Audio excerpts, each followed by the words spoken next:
Hello दोस्तों, आशा है कि आप सभी लोग अच्छे होंगे, स्वस्थ होंगे, प्रसन्न होंगे। आज हम लखनऊ विश्वविद्यालय के बीए प्रथम सेमेस्टर के पाठ्यक्रम में सम्मिलित गोस्वामी तुलसीदास द्वारा रचित कवितावली के कुछ छंदों का अध्ययन करेंगे। आशा है यह वीडियो आपके लिए उपयोगी होगी। चलिए हम पहले छंद से प्रारंभ करते हैं।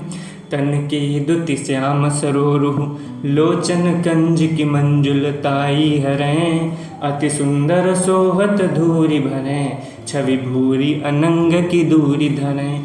दमकें दतिया दुति दामन ज्यों, किलकें कल बाल विनोद करें, अवधेश के बालक चारि सदा, तुलसी मन मंदिर में बिहरें। अवधेश के बालक चारि सदा, तुलसी मन मंदिर में बिहरें। सर्वप्रथम हम लोग इसका संदर्भ देखते हैं। यह प्रस्तुत पद्यांश है। यह गोस्वामी तुलसीदास जी द्वारा रचित कवितावली के बालकांड से लिया गया है। इसका एक और हम लोग देख सकते हैं संदर्भ कि दूसरा संदर्भ कैसे लिख सकते हैं कि जो प्रस्तुत पद्यांश लखनऊ विश्वविद्यालय के बीए प्रथम वर्ष के पाठ्यक्रम में सम्मिलित मध्ययुगीन काव्य वीथिका पुस्तक के तुलसीदास द्वारा रचित कवितावली खंड से लिया गया है। प्रसंग हम इसका देख सकते हैं चौथी लाइन से। अवधेश के बालक चारि सदा, तुलसी मन मंदिर में बिहरें। अवधेश के बालक चारि सदा तुलसी इस प्रस्तुत पद्यांश में तुलसीदास जी प्रार्थना कर रहे हैं कि राजा दशरथ के चारों पुत्र सदैव उनके मन रूपी मंदिर में निवास करें। अब शब्द दर शब्द इसकी व्याख्या हम लोग देखते हैं। तन की दुति श्याम सरोरुह, तन का अर्थ होता है शरीर, दुति का अर्थ होता है चमक, श्याम का अर्थ होता है काला, यहाँ पर इसका अर्थ हम नीला से लेंगे। सरोरुह का अर्थ होता है कमल, कंज का अर्थ भी होता है कमल, इन दोनों का अर्थ होगा कमल। मंजुलताई का अर्थ होता है सुंदरता, मंजुल का अर्थ होता है सुंदरता, यहाँ मंजुलताई शब्द लिखा हुआ। तन की दुति श्याम सरोरुह लोचन कंज की मंजुलताई हरी। तन की दुति शरीर की चमक कैसी है? ऐसी है जैसे काले वर्ण का कमल खिला हुआ है। लोचन कंज की मंजुलताई हरें, और नेत्र कैसे हैं? लोचन का अर्थ नेत्र कैसे हैं? कंज की मंजुलता का हरण करने वाले, अर्थात कमल की सुंदरता का भी हरण करने वाले हैं। यदि कमल को देखें और जिनके बारे में वर्णन किया जा रहा है उनके नेत्रों को देखें तो वे कमल की सुंदरता से भी अधिक सुंदर हैं। अति सुंदर सोहत धूरी भरें, अति सुंदर, वे अति सुंदर दिखाई पड़ते हैं। सोहत मतलब प्रतीत, शोभायमान होते हैं। धूल से सने हुए वे अति सुंदर शोभायमान होते हैं।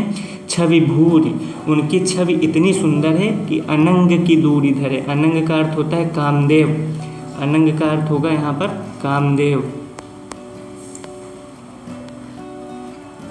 उनकी छवि इतनी अधिक सुंदर है कि कामदेव की छवि भी दूर भाग जाती है। दमकें दतियाँ दुति दामन ज्यों, दमके मतलब चमकना, दतियाँ से अर्थ है दांत। उनके दांत कैसे चमकते हैं? जैसे दामन बिजली, ज्यों मतलब जैसे, दामन का अर्थ बिजली, दुति मतलब चमकना। तो उनके दांत कैसे चमकते हैं? जैसे बिजली चमकती है। तो हम लोग कैसे लिखेंगे कि ओठों के बीच में उनके दांत इस प्रकार चमकते हैं जैसे बादलों के बीच में बिजली चमक रही हो। किलकें कल बाल विनोद करें, वे किलकते हैं, खेलते हैं और बालकों की लीलाएं करते हैं।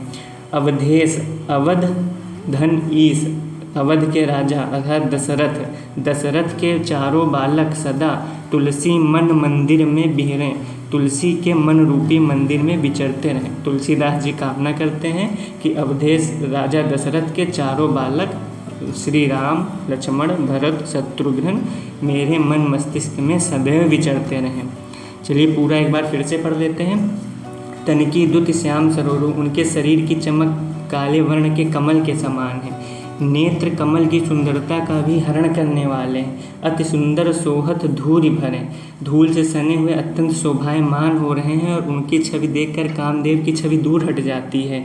चमकते हुए दांत ऐसे हैं जैसे बादलों में बिजली चमक रही है। वे खेलते हैं और बाल लीलाएं करते हैं। तुलसीदास जी की प्रार्थना है कि अवध के राजा दशरथ के चारों पुत्र सदैव मेरे मन मंदिर में निवास करते रहें।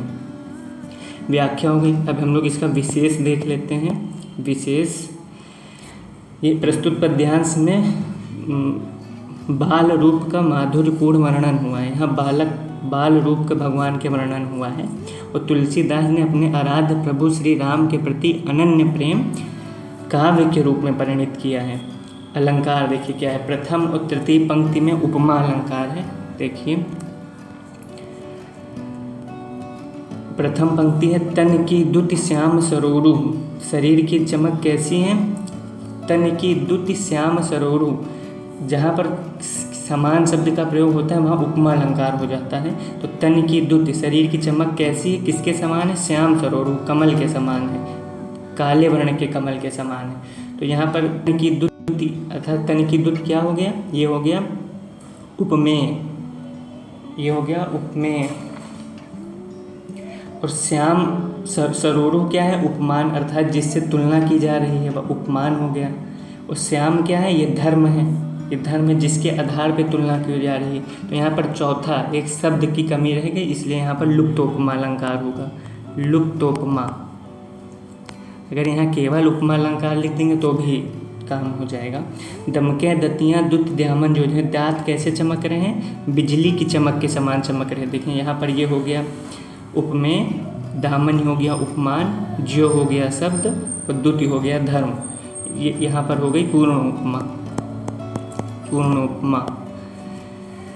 अब यहाँ देखिए, यहाँ पर हरें, धरें, करें, बिहरें, रें सब में आ रहा है, इसलिए यहाँ पर अंत्यानुप्रास है। अनुप्रास में क्या होता है, बार बार एक ही वर्ण की आवृत्ति होती है। यहाँ पर अंत में एक ही वर्ण की आवृत्ति हो रही है, इसलिए यहाँ पर अंत्यानुप्रास अलंकार हो गया।